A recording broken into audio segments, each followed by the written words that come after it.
Some betrayals don't announce themselves with loud arguments or obvious signs. They creep in quietly, disguised as late-night work meetings and innocent friendship. And by the time you see the truth, they've already stolen months of your life. My name is Daniel, and I'm about to tell you how I discovered my fiancée was sleeping with my business partner, and how I made sure they both paid a price that went far beyond a simple breakup. Sarah and I had been together for 6 years, engaged for 2. We ran a successful digital marketing agency together, started from scratch, built it with our own hands, late nights, pizza boxes, and dreams. Revenue hit 7 figures last year. We were planning a destination wedding in Greece. Life was perfect, or so I thought. My business partner, Jordan, joined us 3 years ago. Harvard MBA, sharp mind, connections that helped us land major clients. He became more than a partner. He became family. Sunday barbecues, double dates with his girlfriend Emma, guys' nights watching football. The 3 of us were untouchable until I found out there was no 3, there was only 2, and I wasn't part of that equation. It started on a Tuesday. Sarah told me she had a conference in Miami. 3 days, potential clients, networking events. She'd done these before. I didn't think twice. "You'll be okay holding down the fort?" she asked, packing her designer suitcase. "Always am. Go close those deals." She kissed me goodbye. Her perfume lingered in the hallway long after she left. That same afternoon, Jordan texted me, "Taking a few personal days? Family stuff. I'll be remote if you need me. Family stuff." Sure. Thursday night, I was working late at the office. Around 11 p.m., I got a notification on my laptop. Our company Instagram got tagged in a story. One of our junior employees posted from some rooftop bar. "Miami vibes with the boss." I clicked it. There was Sarah, cocktail in hand, city lights behind her, smiling at the camera. Normal, expected. But in the corner of the frame, barely visible, was a reflection in the glass railing. A man's silhouette. Tall, wearing a leather jacket I'd seen 100 times. Jordan's jacket. My stomach dropped. But I didn't panic, not yet. Could be a coincidence. Maybe his family stuff was in Miami too. Maybe they bumped into each other. I wanted to believe that. God, I wanted to believe that. I couldn't sleep that night. Every time I closed my eyes, I saw that reflection. That jacket. So I did something I'm not proud of, but I don't regret. I opened my laptop and logged into our company cloud storage. We shared everything for work. Files, calendars, travel expenses. I checked Sarah's expense reports. Miami hotel, 2 guests, king bed, minibar charges, room service for 2. Then I checked Jordan's. No Miami expenses, no flights, nothing. But when I pulled up his credit card statements that he'd submitted for other business trips, I found something interesting. A charge from the same Miami hotel, same dates, same everything. He paid cash for his room, didn't submit it for reimbursement. Why would you hide a business trip from your own company unless it wasn't business? I sat there until 4 a.m. staring at those documents. Part of me wanted to call her, scream, demand answers. But the smarter part of me, the part that built $1 million company from nothing, knew better. If you want the truth, you don't ask for it. You collect it, piece by piece, until they can't deny it anymore. Sarah came home Friday evening, glowing. The conference was amazing. Landed 2 new clients. We're going to crush Q4. She hugged me. I hugged her back. "That's incredible, babe. I'm so proud of you." She had no idea I'd already seen the receipts, the hotel room for 2, the timeline that matched Jordan's mysterious family emergency. "Oh, and guess what?" she continued. "I ran into Jordan there. Can you believe it? His cousin lives in Miami. Small world." There it was, the lie delivered with a smile and a kiss on my cheek. "Wow, what are the odds?" I played along. "Did you guys hang out?" "Just grabbed coffee once. He was busy with family stuff." Coffee, right. In a hotel room with a king bed and $200 worth of room service. I smiled, nodded, asked about her trip. And the whole time, I was building a case in my mind. Because I wasn't just going to confront them. I was going to destroy them. Revenge is a dish best served with documentation, timestamps, and irrefutable proof. Over the next 2 weeks, I became a ghost in my own life. I smiled, I laughed, I played the role of the loving fiancé and the trusting business partner. But behind the scenes, I was building something they'd never see coming. I started with our company Slack. Sarah and Jordan messaged constantly for work, but I noticed something. Gaps. Long stretches where they'd both be offline at the same time. during work hours. Then I checked our company's project management software. They'd been collaborating on a special project for months, marked as confidential. When I accessed it with my admin credentials, I found something interesting. It wasn't a project, it was a shared folder. Photos, messages, things that had nothing to do with business. Beach sunset photos I'd never seen. Inside jokes. Timestamps showing they were together while I was at client meetings. One message from Jordan, can't wait for next week. He's flying to Seattle for that pitch. Sarah's response, I know, 3 whole days. Your place or mine? My hands shook as I screenshotted everything, but I didn't stop there. I hired someone, a professional.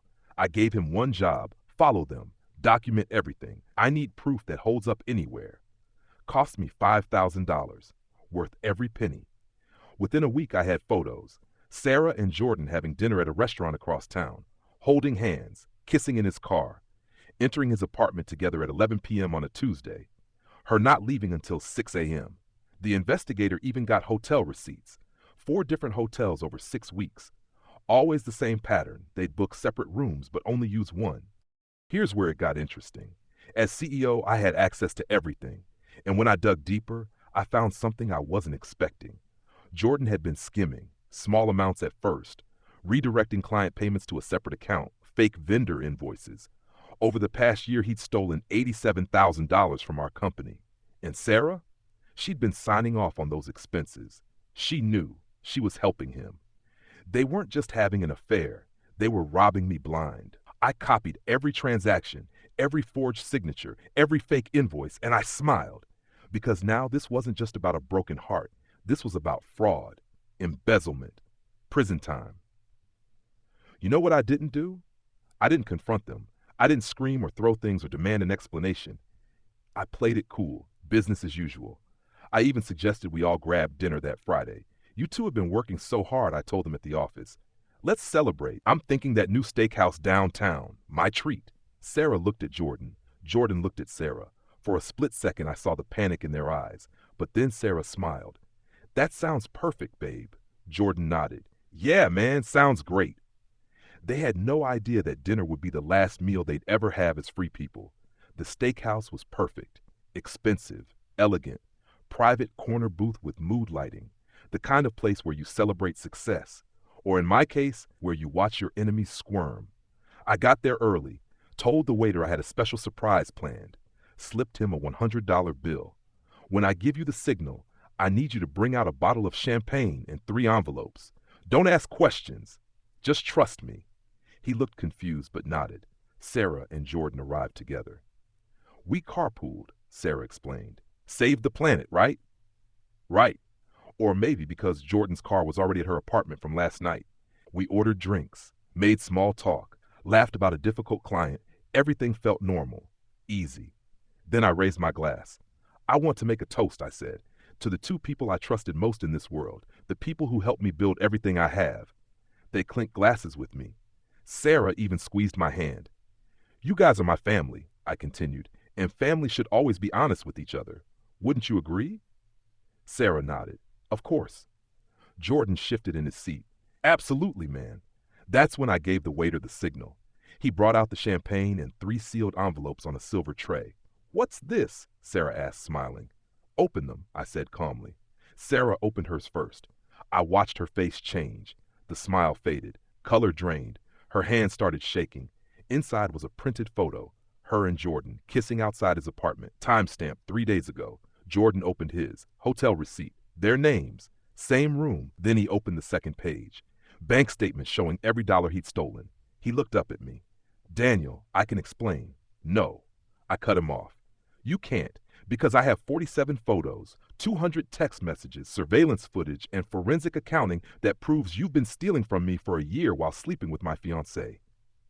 I opened my envelope. Inside was a letter. I read it out loud. Dear Sarah and Jordan, by the time you read this, the police have already been notified about the $87,000 in embezzled funds. My lawyer has filed a civil lawsuit for fraud.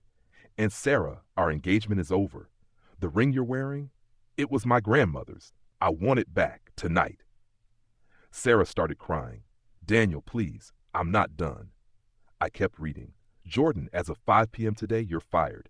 Security has already cleared out your office. Your access to all company accounts has been revoked, and the board of directors has been briefed on your theft. You'll never work in this industry again. Jordan stood up. You can't do this. I already did. Oh, and one more thing. I contacted Emma, your girlfriend. Sent her the same photos. She's at your apartment right now, packing your things. His face went white. Sit down, I said calmly. We're not done here. I pulled out my phone and placed it on the table. I recorded a statement for the police. Every detail, every stolen dollar, every lie. But here's the thing. I'm a reasonable man, so I'm giving you both a choice. Sarah wiped her tears. What choice? Jordan returns every dollar he stole, tonight. Wire transfer, plus 20% interest. He signs a confession admitting to fraud, and he disappears. New city, new life, never contacts me or Sarah again. I turned to Sarah. And you sign away any claim to our shared assets, the apartment, the car I bought you, everything. You keep nothing except your personal belongings, and you walk away quietly. No drama, no social media posts, no trying to salvage your reputation. And if we refuse? Jordan asked. I smiled. Then I press charges, full force, fraud, embezzlement. I'll make sure this follows you for the rest of your lives. I have lawyers on retainer who specialize in destroying people like you. Silence. You have until midnight. After that, the offer's off the table. I stood up, dropped $500 cash on the table for the meal we never ate. Enjoy your dinner. It's on me. One last time. And I walked out. They say revenge is empty, that it doesn't fill the void, but I disagree. Sometimes watching karma work in real time is the most satisfying thing in the world. Jordan transferred $104,400 at 11:47 p.m. 13 minutes before my deadline, he signed the confession, and by morning, he was gone. Moved to Portland. Last I heard, he's working as a junior analyst making $40 a year. From partner in $1 million agency to entry-level nobody. Poetic justice. Sarah tried to negotiate, called me 16 times that night. Showed up at my apartment at 2 a.m., crying, begging.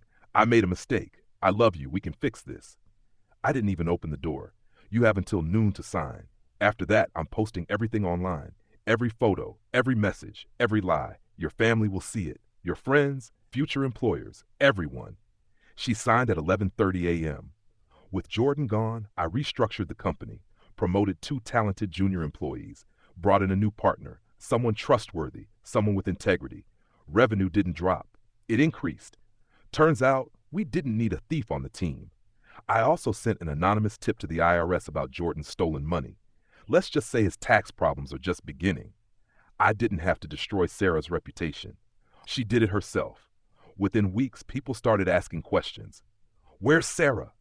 What happened to Jordan? Are you still getting married? I never said a bad word about her. Didn't have to. The truth leaked out naturally. Her friends figured it out. Her family disowned her. Her professional network distanced themselves. Last I heard, she moved back to her hometown. Works at her dad's insurance office. Far cry from the digital marketing world she used to run. People kept asking me, aren't you devastated? Don't you miss her?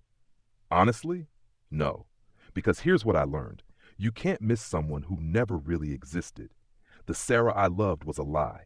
A carefully constructed character she played for 6 years. The real Sarah was someone who could look me in the eye, say I love you, and then sleep with my business partner the same night.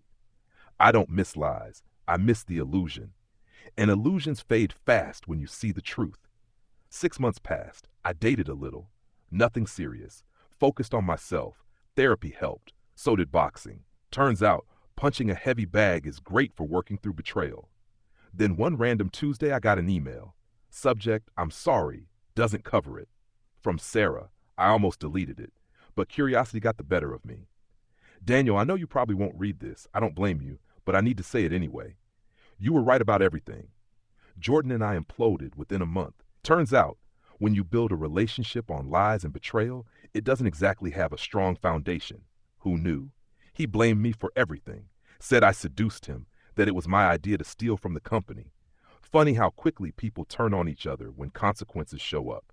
I lost everything. My career, my friends, my family barely speaks to me. And I deserve all of it. But the worst part, I lost you.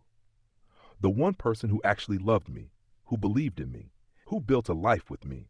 I threw away 6 years for what? Excitement? Attention? A fantasy that lasted 3 months before it turned into a nightmare? I don't expect forgiveness. I don't even deserve a response. I just needed you to know. You didn't just expose me that night at the restaurant. You held up a mirror, and I finally saw what I really am. A coward, a liar, someone who destroys good things because she's too broken to appreciate them. I hope you find someone who deserves you, someone who sees what I was too selfish to value. I'm sorry will never be enough, but it's all I have left. I read it twice, felt nothing. No anger, no satisfaction, no pity, just nothing. I didn't respond. She didn't deserve my words. She didn't earn my closure. I deleted the email and went back to my life.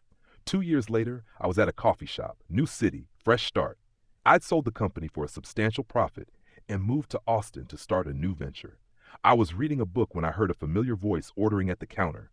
Medium latte, oat milk, 1 pump vanilla. Sarah. She looked different. Shorter hair, no makeup, budget clothes instead of designer. She looked tired, older than her years. She saw me, froze. Her face went through 5 emotions in 3 seconds. I gave her a small nod. Nothing hostile, nothing friendly, just acknowledgement. She walked over, hesitated. Can I sit? I gestured to the empty chair. It's a free country. Awkward silence. You look good, she finally said. Happy. I am. I heard about the company sale. Congratulations. Thank you. More silence. I'm working at a marketing firm here, she offered. Junior copywriter. Starting over. Good for you. She laughed bitterly. You don't have to be polite. I know what I did. I'm not being polite. I genuinely hope you're doing better. Not for me, for you. She looked surprised. Really? Sarah, what you did was terrible. It broke me for a while. But holding on to anger would only hurt me, not you. So yeah, I hope you figured your life out. Her eyes watered. I don't deserve your kindness. Probably not, but I'm not being kind for you. I'm doing it for me, because I refuse to let what you did turn me into a bitter person. She nodded slowly. For what it's worth, that night at the steakhouse, it was the worst and best thing that ever happened to me. Worst because I lost everything. Best because I needed to lose everything to wake up. I closed my book. I'm glad you learned something, but I need to be honest with you about something. She braced herself. I don't forgive you. I probably never will. And that's okay. You don't need my forgiveness to move on, and I don't need to give it to find peace. I understand. I stood up. Take care of yourself, Sarah. You too, Daniel. I walked out of that coffee shop lighter than when I walked in, not because I forgave her, but because I finally, truly didn't care anymore. 3 years after everything fell apart, I'm engaged again. Her name is Rachel. She's an elementary school teacher. Kind, honest, transparent about everything. We met at a friend's wedding. She had no idea who I was or what I'd been through. To her, I was just Daniel, not the guy who got cheated on, not the CEO, just me. On our first date, I told her everything, the whole story. Sarah, Jordan, the betrayal, the revenge. She listened without judgment. Do you think you're still angry? She asked. No, I'm grateful. Grateful? Yeah, because if Sarah hadn't betrayed me, I'd have married the wrong person. I'd have spent my life with someone who didn't value me. The pain was temporary, but the lesson was permanent. Rachel smiled. That's a healthy way to look at it. Therapy helped. I laughed. Now, when I look back on that night at the steakhouse, I don't see revenge. I see self-respect. I see someone who refused to be disrespected quietly, who demanded truth and got it. Sarah didn't ruin my life. She redirected it towards something better, someone better. And Jordan, he's a footnote, a cautionary tale I tell when the topic comes up. The gift I gave them wasn't humiliation or exposure. It was consequence, something they'd clearly never experienced before. I gave Sarah the gift of seeing herself clearly, without filters, without excuses. I gave Jordan the gift of accountability, a permanent record of his choices, and I gave myself the greatest gift of all, freedom. Freedom from people who didn't deserve my trust. Freedom from a future built on lies. So no, I don't regret what I did. Not the investigation, not the confrontation, not the scorched earth aftermath, because the best revenge isn't destruction. It's rebuilding yourself into someone they'll never touch again. Someone who learned the lesson and came out stronger. 3 years later, I'm that person, and they're still living with the consequences of theirs. That's the gift they'll never forget. If you're going through something similar, remember this. Betrayal reveals character, yours and theirs. When someone shows you who they really are, believe them, document it, protect yourself, and walk away with your head held high. Don't seek revenge. Seek truth, seek justice, and most importantly, seek the life you actually deserve. This is Daniel's story, but it could be anyone's. Stay sharp, trust wisely, and never settle for less than your worth. The end.